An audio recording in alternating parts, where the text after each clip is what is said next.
নমস্কাৰ, তোমালোকৰ কাৰণে অসম পুলিচৰ SLPRB ফালৰ পৰা বহুতেই এটা গুৰুত্বপূৰ্ণ খবৰ আহিছে যি নেকি অসম পুলিচৰ অফিচিয়েল ৱেবছাইট আছে SLPRB তোমালোকে চেক কৰিবা। নিশ্চয় দেখা পাইছে এইটো হৈছে অসম পুলিচৰ অফিচিয়েল ৱেবছাইট SLPRB তোমালোকে যিটো দেখিছা ৰিকমেণ্ড নটিছ তাত নিশ্চয় দেখা পাইছা আপডেট ডেট তোমালোকৰ 18/06/2022 যি নেকি তোমালোকৰ 18/6/2022 তাৰিখে আহিছে। আজি যেহেতু 18/6/2022 তাৰিখ আৰু উল্লেখ কৰিছে তোমালোকৰ এডভাৰটাইজ নং আৰু লগতে উল্লেখ কৰিছে ডেছক্ৰিপশ্যন যি নেকি তোমালোকৰ reschedule notice of recommend for 306 post of sub inspector UB in Assam police and 320 post of sub inspector AB in Assam commando battalion নিশ্চয় দেখা পাইছে। তাত যিটো নটিছ আছে নটিছত তোমালোকে ক্লিক কৰি দিবা।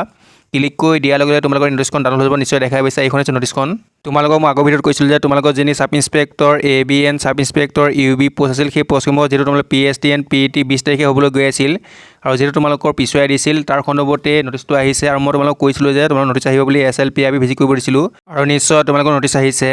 এইখন হৈছে নটিছখন আৰু উল্লেখ কৰিছে office of the chairman state level police recommend board Assam Rehabari Guwahati তোমাৰ ডেটটো মেনশ্যন কৰিছে 18/06/2022 18/6/2022 তাৰিখে আহিছে। যিহেতু আজি তোমালোকৰ 18/6/2022 তাৰিখ আৰু উল্লেখ কৰিছে তোমালোকৰ নটিছ আমি যিখিনি আলোচনা কৰিব লাগে সেইখিনি আমি আলোচনা কৰিম। নিশ্চয় দেখা পাইছা ইয়াত উল্লেখ কৰিছে তোমালোকৰ যিহেতু তোমালোকৰ PST এণ্ড PET তোমালোকৰ 26/2022 হ'বলৈ গৈ আছিল তোমালোকৰ 20 জুন তাৰিখে হ'বলৈ গৈ আছিল।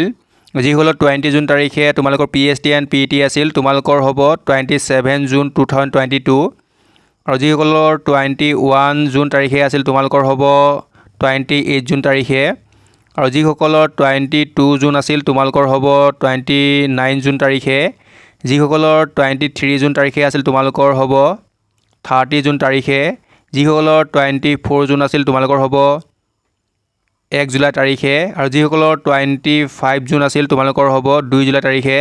তোমালোকে ধুনীয়াকৈ জানি পাৰিলা তোমালোকৰ যিসকলৰ 20 তাৰিখে আছে তোমালোকৰ 27 তাৰিখে দিছে, যিসকলৰ 21 তাৰিখে আছে তোমালোকৰ দিছে 28 তাৰিখে, যিসকলৰ 22 তাৰিখে আছিল তোমালোকৰ দিছে 29 তাৰিখে, যিসকলৰ 23 তাৰিখে আছিল তোমালোকৰ দিছে 30 তাৰিখে আৰু যিসকলৰ 24 তাৰিখে আছিল তোমালোকৰ দিছে 1 জুলাই তাৰিখে আৰু যিসকলৰ 25 তাৰিখে আছিল তোমালোকৰ দিছে 2 জুলাই তাৰিখে। আৰু ইয়াত উল্লেখ কৰিছে এটা ইম্পৰ্টেণ্ট ইয়াত উল্লেখ কৰিছে candidate are request to appear in the PST and PET as per reschedule date with their already download admit card যিখন তোমালোকে এডমিট কাৰ্ড অলৰেডি ডাউনলোড কৰিছা সেই এডমিট কাৰ্ডখনেই হ'ব। তোমালোকে ধুনীয়াকৈ উল্লেখ কৰি দিছে আৰু তোমালোকে অসম পুলিচৰ যি নেকি অফিচিয়েল ৱেবছাইট আছে SLPRB তাত তোমালোকে চেক কৰি ৰাখিবা আৰু যিসকলে তোমালোকে কাটা লিষ্টৰ কাৰণে ৱেইট কৰি আছিলা তোমালোকে কিন্তু চেক কৰি থাকিব লাগিব। অসম পুলিচৰ যিটো অফিচিয়েল ৱেবছাইট আছে তাত তোমালোকে চেক কৰি থাকিবা। তোমালোকৰ হয়তো অতি সোনকালে যি নেকি তোমালোকৰ কাটা লিষ্ট আছে কাটা লিষ্টটো পাব্লিছ কৰি দিব।